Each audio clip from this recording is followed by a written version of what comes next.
Okay, so I wanted a gazebo for about 40 years. Finally got one for Christmas.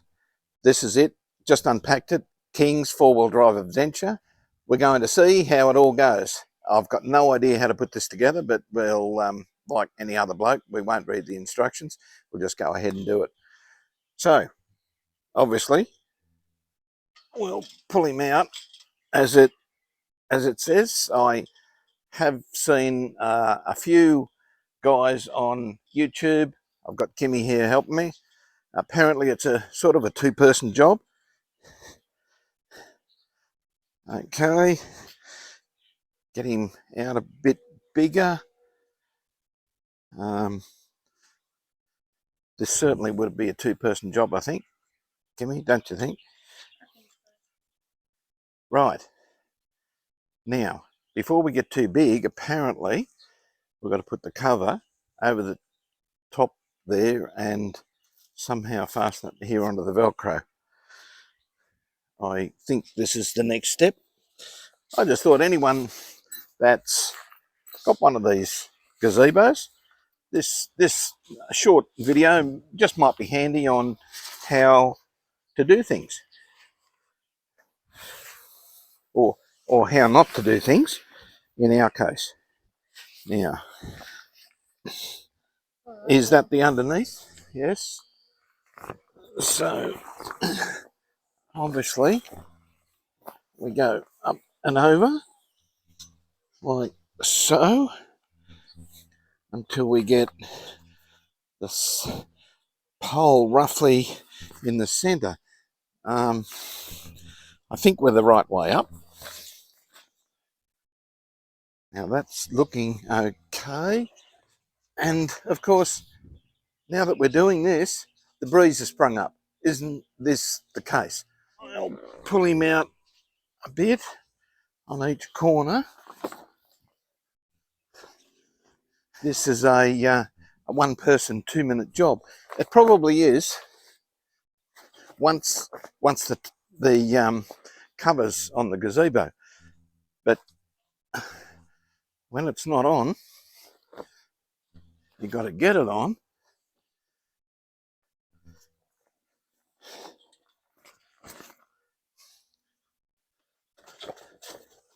And sort of walk it out.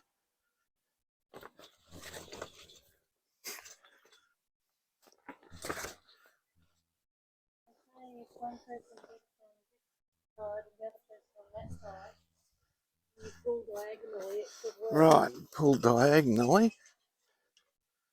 Okay, we'll go with the other diagonal now. And okay, now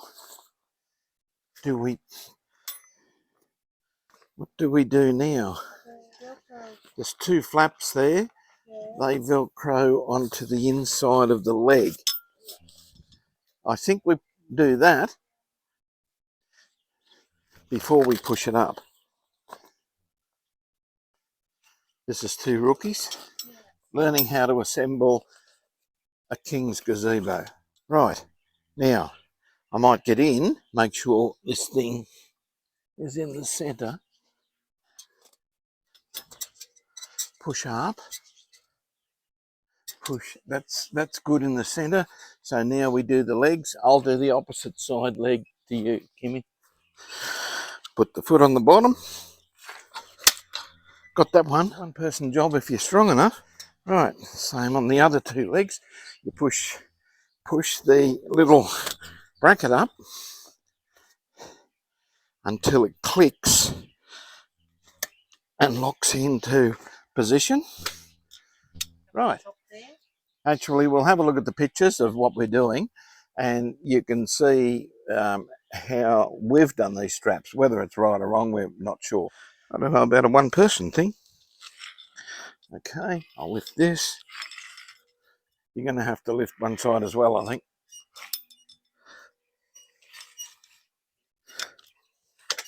There. Okay, put him up until he clicks. There. And yes, it's windy again. I'm trying to work this out, how you would do it by yourself if you don't have a partner helping. and I guess you just walk it like this. The gazebo itself's quite heavy, very, very rugged, very rigid. It's very good actually, and I'm guessing once the top's on, next time it'll be a lot easier. Well, that's it. Seeing I want to work in the garden here, sun's gone, it's nice and shady, hopefully it doesn't get too windy, and that's it. Gazebo's up. So we might just record this when we're putting it back down and pack it up and just see how it works then. Okay? See you then. Okay. This is what we've used the gazebo for as a shelter over here today. It's rather hot and we wanted the gazebo so you could work in the garden as well as our camping. So now we're going to try and pack it up. There must be a way of two people lifting this sideways like that. Okay, there we go. That's better. So put your hand under there and lift it.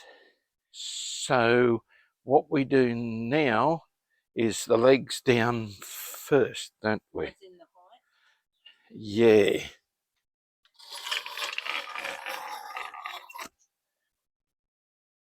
Okay.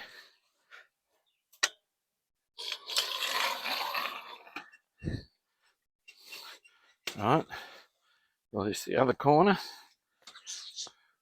Right. And then I think we sort of walk it in towards itself.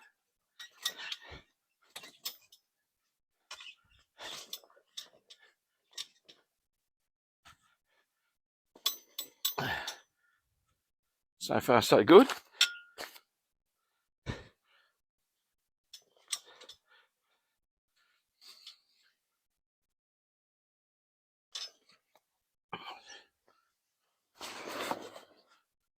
Well, okay, that's a bit easier than what it was in the first place.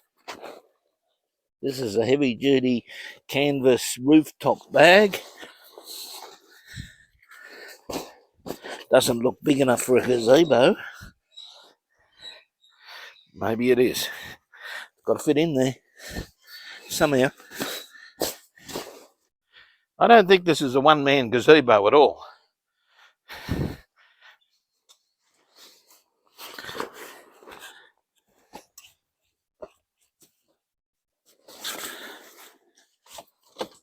Well, fits in. Plenty of room to spare. Put chairs and everything in there. A nice big solid zip. A really good zip. Yeah. A flap that covers the zip so it's waterproof. That's pretty good. No carry handles. I thought it would have. Anyway.